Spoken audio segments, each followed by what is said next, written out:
Welcome to our PAR video, where we're going to teach you how to measure PAR in the field. PAR is photosynthetically active radiation, and it's the light energy that all plants use. Ecologists can use PAR to understand agricultural insights, as well as measure primary productivity, and understand how environmental factors, as well as organisms, are impacted by the incoming solar radiation. Different tools to measure PAR today. Both are quantum sensors. This one is a photon flux sensor, and this is a septometer that we will use for under the canopy. This we will leave out in the open in order to obtain all the incoming radiation and take time measurements. And we'll take this one under the canopy with time measurements to record the PAR under the canopy in order to compare them both, so we can know for each time interval how much of the overall incoming radiation was being transmitted through the canopy and picked up by our sensor. This is our photon flux sensor, which is going to measure total incoming above canopy radiation.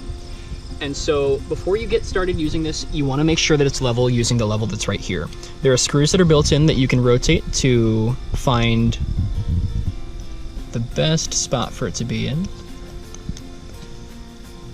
And so you can mess around for a little while trying to figure out how to get this level. Putting it on a flat surface like this box is really helpful, so you don't have to worry about how uneven the ground is, and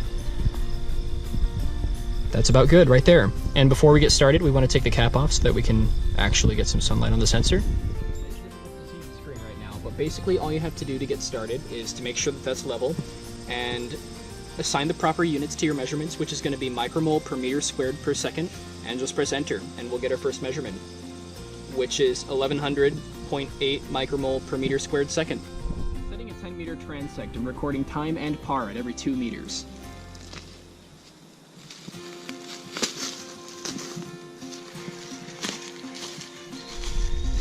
Septometer by Decagon to read PAR. And so we're on our main menu and we want to select F2 to read. Then we want to select F2 for PAR sampling. We want to select F1 for a full probe. We don't want just a segmented area of the probe recording PAR. And we want to say no, we are not using an external sensor, and that we would like to take the PAR sample at F4. So now we are ready to go.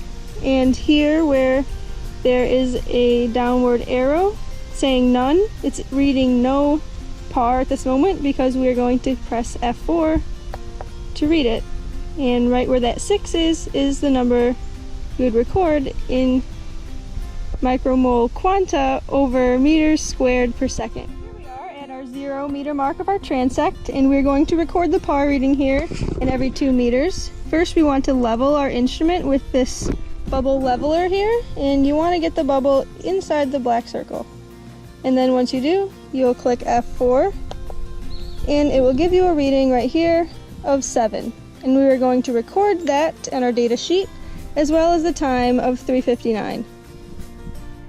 Measuring the soil surface incoming light, the light that is incoming from the understory's perspective, you would want to put your PAR sensor under the plant vegetation, doing your best to still keep it level, but also not moving any vegetation, so we get an actual reading of what the incoming light is at this surface. You would not want to sort of put it on top or move your vegetation out of the way.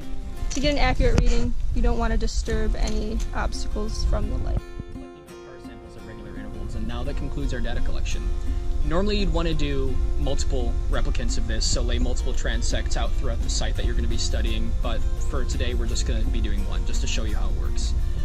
When you do your data collection, you'll want to do it on fully sunny days or fully overcast days with little variability, so you can maximize the accuracy of your results.